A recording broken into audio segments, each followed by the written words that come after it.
Dear student, welcome to my channel. आप सभी लोगों का हमारे इस चैनल पर स्वागत है।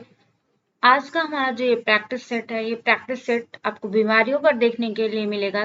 कौन से वायरस से कौन सी बीमारी होती है। क्वेश्चन नंबर फर्स्ट, अर्थोमिक्सो वायरस से होने वाला रोग कौन सा है? कौन सा वायरस? आपका अर्थोमिक्सो वायरस। इस वायरस से होने वाला निम्न में से रोग कौन सा है? ए ऑप्शन आपका चेचक है, बी ऑप्शन आपका पेचिस है, सी ऑप्शन आपका इन्फ्लुएंजा है और डी ऑप्शन आपका सभी है। तो अर्थोमिक्सो वायरस से जो होने वाला रोग है वह रोग आपका इन्फ्लुएंजा है। कौन सा रोग है आपका? इन्फ्लुएंजा है। इसका जो करेक्ट ऑप्शन होगा option number C is the correct option. Next question, question number second, Streptococcus pneumoniae नामक जीवाणु से निम्न में से कौन सा रोग होता है? क्या क्वेश्चन है कि स्ट्रेप्टोकोकस निमोनी नामक जीवाणु से निम्न में से कौन सा रोग होता है? ए ऑप्शन आपका निमोनिया है, बी ऑप्शन आपका कुष्ठ रोग है, सी ऑप्शन आपका रोहड़ी है और डी ऑप्शन आपका काली खांसी है। तो स्ट्रेप्टोकोकस निमोनी नामक जीवाणु से जो होने वाला रोग है वह आपका निमोनिया है। कौन सा रोग आपका? निमोनिया होता है। इसमें क्या है? इसमें शिशु का और कोई भी व्यक्ति है, ये क्या है आपका संक्रमण से होने वाला रोग होता है और इसमें जो प्रभावित अंग होता है वह आपका फेफड़ा होता है। इसमें शिशु या व्यक्ति का क्या प्रभावित होता है इस रोग में? तो आपका फेफड़ा प्रभावित होता है। और ये इसका संक्रमण का माध्यम अगर बात करें, इसके संक्रमण का जो माध्यम होता है वह हवा होती है। यह वायु जनित रोग है, मतलब वायु के माध्यम से यह फैलने वाला रोग होता है। Next question, question number third, vibrio cholerae नामक जीवाणु से निम्न में से कौन सा रोग होता है? विब्रियो कालेरी नामक जीवाणु से इसमें से कौन सा रोग होता है? ए ऑप्शन आपका हैजा है, बी ऑप्शन आपका प्लेग है, सी ऑप्शन आपका पीत ज्वर है और डी ऑप्शन आपका इनमें से कोई नहीं। तो विब्रियो कालेरी नामक जीवाणु से जो रोग होता है वह आपका क्या है? हैजा है। विब्रियो कालेरी नामक जीवाणु से होने वाला रोग जो है वह आपका हैजा है। इसका जो करेक्ट ऑप्शन होगा option number A is the correct option. हैजा में क्या होता है? तो हैजा में इसका जो प्रभावित ये हैजा जो इस विब्रियो कालेरी नामक जीवाणु है, यह जीवाणु किस अंग को प्रभावित करता है? तो यह जो हमारी छोटी आंत है, इस स्मॉल इंटेस्टाइन है, उसको प्रभावित करता है। इसके लक्षण क्या होते हैं? हैजा में क्या क्या लक्षण देखने के लिए मिलते हैं? तो उल्टी होती है, दस्त होता है, बुखार होता है और सिर दर्द होता है, रक्तचाप बढ़ जाता है, बेहोशी हो जाती है। जब तीव्र इसकी मात्रा तीव्र हो जाती है तो क्या है? आपकी बेहोशी हो जाती है और इसके साथ साथ कमजोरी भी देखने के लिए मिलती है। क्योंकि ये क्या है आपका, इसमें जो है दस्त लगातार होते रहते हैं जिसके कारण जो है वो डिहाइड्रेशन की समस्या ज्यादा देखने के लिए मिलती है। इसलिए इसकी उपचार के लिए जो हम ORS का घोल है उसका प्रयोग करते हैं। जो ORS का घोल होता है, इसके बचाव के लिए ORS के घोल का उपयोग किया जाता है। इसका जो करेक्ट ऑप्शन होगा option number A is the correct option. Next question, Clostridium tetani नामक जीवाणु से निम्न में से कौन सा रोग होता है? किससे? तो क्लास्ट्रीडियम टिटेनी नामक जीवाणु से निम्न में से कौन सा रोग होता है? ए ऑप्शन आपका टिटनेस, बी ऑप्शन आपका टाइफाइड, सी ऑप्शन आपका क्षय रोग और डी ऑप्शन आपका सभी। तो क्लास्ट्रीडियम टिटेनी नामक जीवाणु से जो रोग होता है वह रोग आपका क्या होता है? टिटनेस भी होता है, टाइफाइड भी इसके अंतर्गत आता है और क्षय रोग भी इसके अंतर्गत आता है। तो क्लास्ट्रीडियम टिटेनी नामक जीवाणु से ये तीनों रोग आपको देखने के लिए मिलते हैं। इसके टीके की बात करें तो इसका जो करेक्ट ऑप्शन होगा option number D is the correct option. ठीक है, इसके टीके की बात करें तो इसका जो टीका होता है DPT का टीका होता है, डिप्थीरिया, पर्टुसिस और क्या है आपका जो है वो टिटनेस। इसका जो टीकाकरण किया जाता है वो उसके टीकाकरण मतलब इसके 3 रोगों से जो सुरक्षा प्रदान करने वाला टीका होता है डीपीटी, उसका प्रयोग इसमें किया जाता है। इसके लक्षण क्या होते हैं? तो मांसपेशियों में जो है वो क्या ऐंठन होने लगती है। इसका लक्षण की बात करें तो इसमें जो लक्षण देखने के लिए मिलते हैं वह लक्षण आपको मांसपेशियों में ऐंठन होने लगती है। और WHO ने भारत को टिटनस मुक्त देश कर दिया है। भारत जो है वो WHO के द्वारा टिटनस मुक्त देश घोषित हो चुका है। इसका जो करेक्ट ऑप्शन होगा option number D is the correct option. Next question, question number 5। मांटेक्स परीक्षण निम्न में से किस रोग के लिए किया जाता है? कौन सा परीक्षण मांटेक्स परीक्षण जो होता है वो किस रोग पर के लिए किया जाता है? ए ऑप्शन आपका तपेदिक है, बी ऑप्शन आपका टाइफाइड है, सी ऑप्शन आपका निद्रा रोग है और डी ऑप्शन आपका इनमें से कोई नहीं। तो जो मांटेक्स परीक्षण है यह मांटेक्स परीक्षण आपका तपेदिक रोग के लिए किया जाता है। किस रोग के लिए? तपेदिक रोग के लिए किया जाता है। इसका जो करेक्ट ऑप्शन होगा option number A is the correct option.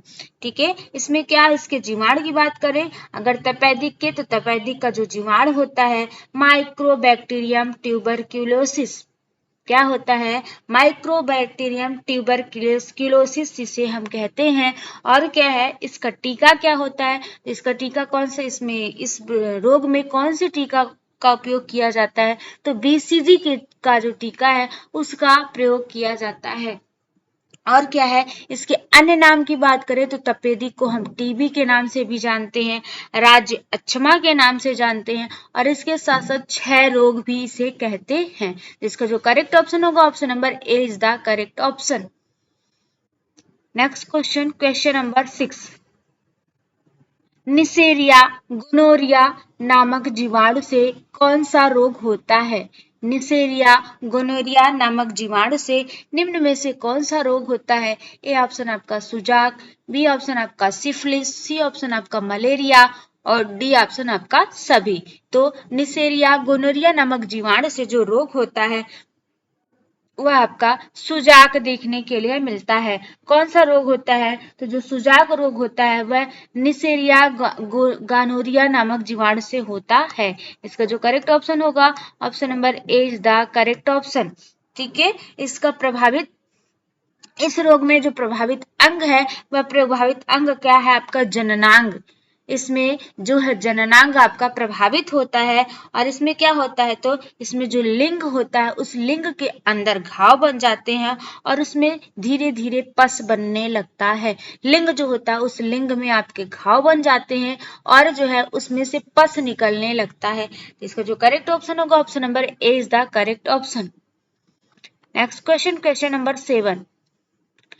ट्रैपिनोमा pallidum नामक जीवाणु से निम्न में से कौन सा रोग होता है? ट्रैपिनोमा पैलिडम नामक जीवाणु से कौन सा रोग होता है आपका? ए ऑप्शन आपका डिप्थीरिया है, बी ऑप्शन आपका निमोनिया है, सी ऑप्शन आपका चिकनगुनिया है और डी ऑप्शन आपका सिफिलिस है। तो ट्रैपिनोमा पैलिडम नामक जीवाणु से जो रोग होता है वह आपका कौन सा रोग होता है? तो यह जो रोग होता है आपका वह सिफिलिस होता है। क्या होता है आपका? सिफिलिस नामक रोग जो है वो ट्रैपिनोमा पैलिडम नामक जीवाणु से होता है। इसका जो करेक्ट ऑप्शन होगा option number D is the correct option. ठीक है, इसका जो करेक्ट ऑप्शन होगा option number D is the correct option. और इससे इस रोग में यह रोग जो है वो किसको प्रभावित करता है? तो यह रोग जननांग को प्रभावित करता है और यह एक प्रकार का गुहा रोग है। ठीक है, क्या है? गुहा रोग है और ये किसके माध्यम से फैलता है? तो जब व्यक्ति संपर्क बनाता है तो संपर्क के माध्यम से एक व्यक्ति से दूसरे व्यक्ति में यह रोग फैलता है। तो संपर्क के थ्रू एक व्यक्ति से दूसरे व्यक्ति में यह फैलने वाला रोग होता है। तो इसे हम क्या है? ट्रैपिनोमा पैलिडम नामक जीवाणु जो होता है वो आपका सिफिलिस होता है। Next question, question number 8। Trypanosoma नामक प्रोटोजोआ से निम्न में से कौन सा रोग होता है? किससे?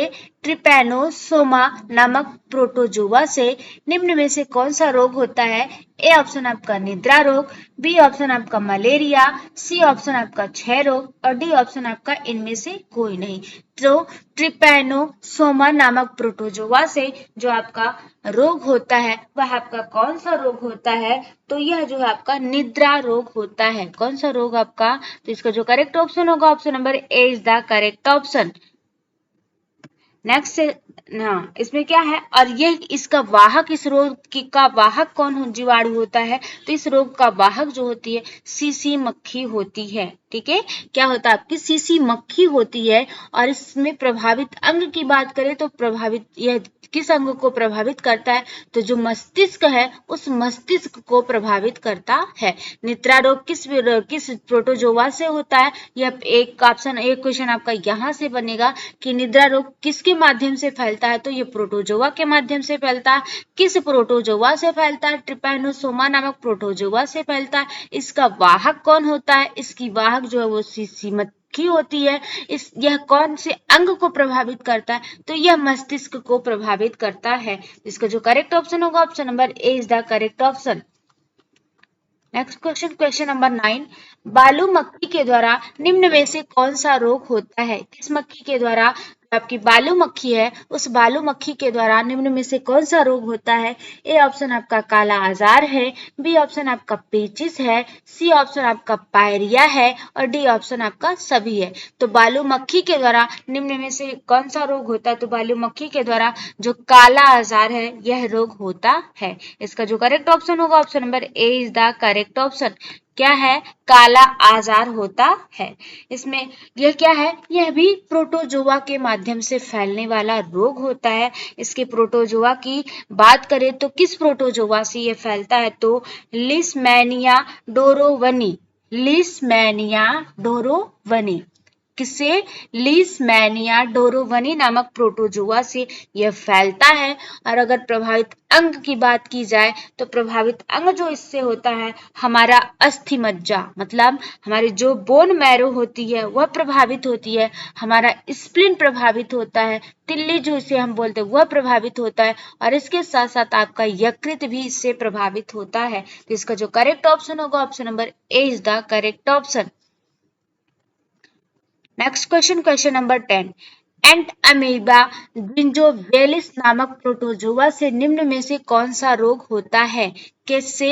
एंट अमीबा जिंजोवेलिस नामक प्रोटोजोआ से निम्न में से कौन सा रोग होता है? ए ऑप्शन आपका पायरिया, बी ऑप्शन आपका ल्यूकोरिया, सी ऑप्शन आपका हीमोफीलिया और डी ऑप्शन आपका इनमें से कोई नहीं। तो एंट अमीबा जिंजोवेलिस से नामक प्रोटोजोआ से जो रोग होता है वह रोग आपका पायरिया होता है। यह मसूड़ों में होने वाला रोग होता है। ठीक है, इससे क्या होता है? यह दांत और मसूड़ों में होने वाला रोग होता है। किससे? दांत और मसूड़ों में जो है यह रोग आपको देखने के लिए मिलता है। तो इसका जो करेक्ट ऑप्शन होगा option number A is the correct option. Next question, question number 11, निम्न में से कवक जनित रोग कौन सा है? इसमें से कौन सा ऐसा रोग है जो कवक के माध्यम से फैलता है? ए ऑप्शन आपका एथलीट फुट है, बी ऑप्शन आपका गंजापन है, सी ऑप्शन आपका अस्थमा है और डी ऑप्शन आपका सभी है। तो इसमें से जो कवक के माध्यम से फैलने वाला रोग है वह आपका क्या है? कवक के माध्यम से जो फैलने वाला रोग है वह आपका जो है वो सभी है। एथलीट फुट भी होता है, गंजापन भी होता है, अस्थमा भी होता है, मतलब ये सारे रोग जो है वो आपके कवक जनित रोग के श्रेणी में आते हैं। इसका जो करेक्ट ऑप्शन होगा option number D is the correct option. Next question, question number 12, निम्न में से किस रोग में आरबीसी हंसिए के आकार का हो जाता है? इसमें से कौन सा ऐसा रोग है जिसमें आरबीसी का जो आकार है वह हंसिए के समान हो जाता है? ए ऑप्शन आपका टर्नर सिंड्रोम है, बी ऑप्शन आपका सिकल सेल एनीमिया है, सी ऑप्शन आपका टाइफाइड है और डी ऑप्शन आपका इनमें से कोई नहीं है। ठीक है, इनमें से कोई नहीं है। तो जो सिकल सेल एनीमिया है इसमें जो है आपका जो आरबीसी का आकार है यह हंसिए के समान हो जाता है। किसमें? जो सिकल सेल एनीमिया है इसमें आरबीसी का आकार हंसिए के समान हो जाता है। इसका जो करेक्ट ऑप्शन होगा option number B is the correct option. Next question, question number 13। 13वीं जोड़ी गुणसूत्र में एक की वृद्धि हो जाने पर निम्न में से कौन सा सिंड्रोम हो जाता है? 13वें गुणसूत्र में अगर एक गुणसूत्र की वृद्धि हो जाती है तो इसमें से कौन सा सिंड्रोम देखने के लिए मिलेगा? ए ऑप्शन आपका टर्नर सिंड्रोम, बी ऑप्शन आपका क्लाइनफेल्टर सिंड्रोम, सी ऑप्शन आपका पटाउ सिंड्रोम और डी ऑप्शन आपका डाउन सिंड्रोम। ठीक है, तो यदि 13वें गुणसूत्र में जो है वो आपकी एक की वृद्धि हो जाती है तो उसे हम पटाउ सिंड्रोम को के नाम से जानते हैं। ठीक है, पटाउ सिंड्रोम के नाम से इसे जानते हैं। ट्रिक की अगर बात करें तो इसमें क्या है आपका ऐसी ट्रिक है कि मतलब आप क्या है ट्रिक बना सकते हैं कि 13वें गुणसूत्र में जो है वो क्या है पटाउ सिंड्रोम की में एक गुणसूत्र की वृद्धि हो जाती है या उसमें गुणसूत्र की वृद्धि हो जाती है। तो इसका जो करेक्ट ऑप्शन होगा option number C is the correct option.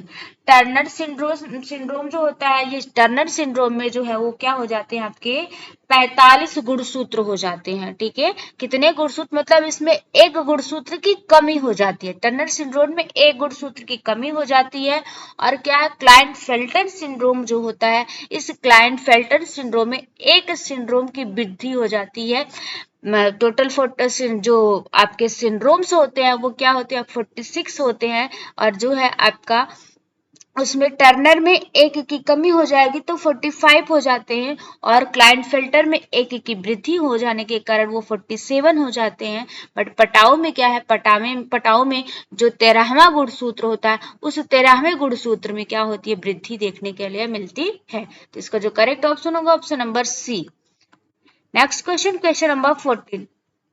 पाल्मोनरी TB के नाम से निम्न में से किसे जाना जाता है? क्या क्वेश्चन है कि पाल्मोनरी टीबी के नाम से निम्न में से किसे जाना जाता है? ए ऑप्शन आपका टाइफाइड है, बी ऑप्शन आपका तपेदिक है, सी ऑप्शन आपका हैजा है और डी ऑप्शन आपका इनमें से कोई नहीं। तो पाल्मोनरी टीबी के नाम से तपेदिक को जाना जाता है। किसे जाना जाता है? तो जो आपका तपेदिक होता है इसे पाल्मोनरी टीबी के नाम से जाना जाता है। इसका जो करेक्ट ऑप्शन होगा option number B is the correct option. ठीक है, ये क्या होता है तो क्या है आपका जो है वो आपका इसमें क्या इस रोग में क्या होता है तो इस रोग की सर्वप्रथम खोज जो है 1882 ईस्वी में रॉबर्ट कोच ने रोगियों के बलगम में सर्वप्रथम देखा था। टीबी की खोज 1882 ईस्वी में रॉबर्ट कोच के द्वारा खोजी गई थी। किस पर? रोगी के बलगम पर इन्होंने इसका परीक्षण किया और परीक्षण करने के बाद इसका जो नामकरण दिया वह तपेदिक नामकरण दिया। ठीक है, किसने? रॉबर्ट कोच ने। Next question, question number 15।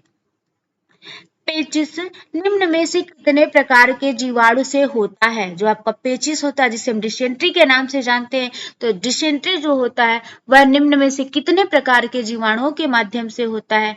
A option आपका 2, बी ऑप्शन आपका 3, सी ऑप्शन आपका 4 और डी ऑप्शन आपका 5। तो जो पेचिस होता है वह हमारा 2 प्रकार के जीवाणुओं से होता है। यह 2 प्रकार के जीवाणुओं के माध्यम से फैलने वाला रोग होता है। इसका जो करेक्ट ऑप्शन होगा option number A is the correct option.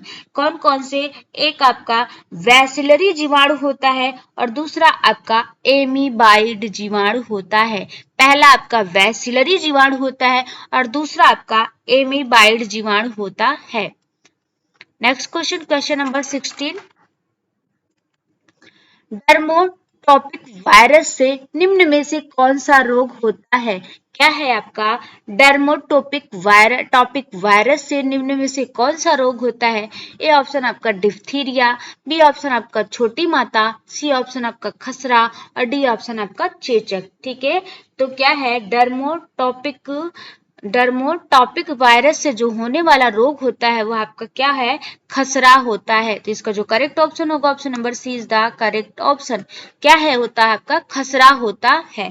ठीक है, यह किसमें होने वाला रोग है, तो यह बच्चों में होने वाला रोग है। और खसरा में क्या है, बच्चों में खांसी आती है और उसके साथ साथ उनके नाक से, आंख से पानी भी आने लगता है। खांसी के साथ साथ उनकी सांसें जो थोड़ी सी रुकने लगती हैं और इसके साथ साथ नाक और आंख से भी पानी आने लगता है। तो इसका जो करेक्ट ऑप्शन होगा, option number C is the correct option. Next question, question number 17। निम्न में से कौन सा रोग तंत्रिका तंत्र को प्रभावित करता है? इसमें से कौन सा ऐसा रोग है जो हमारी तंत्रिका तंत्र को प्रभावित करता है? ए ऑप्शन आपका मिर्गी है, बी ऑप्शन आपका टाइफाइड है, सी ऑप्शन आपका पेचिस है और डी ऑप्शन आपका इनमें से कोई नहीं। तो तंत्रिका तंत्र को जो प्रभावित करता है वह आपका क्या है, मिर्गी। यह हमारे पूरी तंत्रिका तंत्र को प्रभावित करता है। यह जो है, इससे पूरी तंत्रिका तंत्र ही हमारी क्या होती है, प्रभावित हो जाती है। इसका जो करेक्ट ऑप्शन होगा, option number A is the correct option. Next question, question number 18। निम्न में से किस रोग में व्यक्ति लाल व हरे रंग में अंतर नहीं कर पाता? इसमें से कौन सा ऐसा रोग है जिसमें व्यक्ति जो है वो लाल और हरे रंग में अंतर नहीं कर पाता? ए ऑप्शन आपका वर्णांधता है, बी ऑप्शन आपका हीमोफीलिया है, सी ऑप्शन आपका ए एवं बी दोनों है और डी ऑप्शन आपका इनमें से कोई नहीं। तो जो आपका क्या है, आपका जो वर्णांधता है इसमें व्यक्ति आपका लाल और हरे रंग का अंतर नहीं कर पाता है। किसमें, आपका जो वर्णांधता है इसमें व्यक्ति लाल और हरे रंग का जो है अंतर नहीं कर पाता। तो इसका जो करेक्ट ऑप्शन होगा, option number A is the correct option. ठीक है, तो ये क्या है, ये किस गुणसूत्र में कमी के गड़बड़ी के कारण होता है? तो जो यक्स गुणसूत्र होता है उस यक्स गुणसूत्र में जो है वो गड़बड़ी के कारण यह आपका रोग होता है। कभी कभी व्यक्ति को नीला रंग भी पहचानने में असहजता महसूस होती है। कभी कभी नीला रंग भी व्यक्ति पहचान नहीं पाता। वैसे मेन जो उसका लाल और हरे रंग में अंतर नहीं कर पाता, बट कभी कभी इसके लक्षण जो है वो नीले रंग पर भी दिखाई देते हैं। इसका ये क्या है, हीमोफीलिया और वर्णांधता, ये दोनों क्या है, आपके वंशानुगत रोग होते हैं। मतलब ये पीढ़ी दर पीढ़ी हस्तांतरित होने वाले रोग होते हैं। इसका जो करेक्ट ऑप्शन होगा, option number A is the correct option. Question number 19। निम्न में से आनुवांशिक रोग कौन कौन से हैं? इसमें कौन कौन सा आपका आनुवांशिक रोग के अंतर्गत आता है? ए ऑप्शन आपका हीमोफीलिया है, बी ऑप्शन आपका वर्णांधता है, सी ऑप्शन आपका सिकल सेल है। यहाँ पे ये सिकल सेल है, ठीक है, क्या है आपका, तो यहाँ पे जो होगा वो क्या है, ला है। क्या है आपका, ला है। यहाँ पे आपको देखने के लिए ला मिलेगा। क्या है, तो सिकल सेल है। ठीक है, क्या होता है आपका, सिकल सेल जो होता है वह है। ठीक है, इसका जो करेक्ट ऑप्शन होगा, तो निम्न में से आनुवांशिक रोग की बात करें, आनुवांशिक रोग वो होते हैं जो एक व्यक्ति से मतलब पीढ़ी दर पीढ़ी वो हस्तांतरित होते रहते हैं। एक व्यक्ति को अगर हुआ है तो उसकी जो आने वाली संतानें हैं उन संतानों में यह रोग देखने के लिए मिलता है। तो एक पीढ़ी से दूसरी पीढ़ी में हस्तांतरित होने वाले रोगों को आनुवांशिक रोग कहा जाता है। तो हीमोफीलिया भी आनुवांशिक का अंतर्गत आता है, वर्णांधता भी आनुवांशिकी के अंतर्गत आता है, सिकल सेल भी आपकी इसके अंतर्गत आता है। इसका जो करेक्ट ऑप्शन होगा, option number D is the correct option. Next question, question number 20। निम्न में से किसे शाही रोग के नाम से जाना जाता है? इसमें से कौन सा ऐसा रोग है जिसे शाही रोग के नाम से जाना जाता है? ए ऑप्शन आपका हीमोफीलिया है, बी ऑप्शन आपका पायरिया है, सी ऑप्शन आपका ल्यूकोरिया है और डी ऑप्शन आपका सभी है। तो इसमें से कौन सा ऐसा रोग है जिसे शाही रोग के नाम से जाना जाता है? तो वह रोग है आपका हीमोफीलिया। हीमोफीलिया नामक रोग को शाही रोग के नाम से जाना जाता है। इसका जो करेक्ट ऑप्शन होगा, option number A is the correct option. Next question, question number 21। ठीक है, क्या है, क्वेश्चन नंबर 21। टाइकोमोनस नामक प्रोटोजोआ से निम्न में से कौन सा रोग होता है? कौन सा टाइकोमोनस नामक प्रोटोजोआ से निम्न में से कौन सा रोग होता है? ए ऑप्शन आपका ल्यूकोरिया है, बी ऑप्शन आपका दाद है, सी ऑप्शन आपका खाज है और डी ऑप्शन आपका खुजली है। ठीक है, तो टाइकोमोनस नामक प्रोटोजोआ से जो होने वाला रोग है वह ल्यूकोरिया होता है। यह ज्यादातर आपको महिलाओं में देखने के लिए मिलेगा। ठीक है, इस प्रकार की समस्या महिलाओं में ज्यादा देखने के लिए मिलती है। तो इसका जो करेक्ट ऑप्शन होगा option number A is the correct option. और इससे प्रभावित अंग जो होता है, तो इससे जो प्रभावित अंग है ये मादा जननांग, जो मादा जननांग है वो इससे प्रभावित होता है। तो इसका जो करेक्ट ऑप्शन होगा option number A is the correct option. ये रहे हमारे आज के 21 क्वेश्चन। नेक्स्ट सेशन में फिर हम आपसे मिलते हैं, तब तक के लिए thank you so much for watching this video.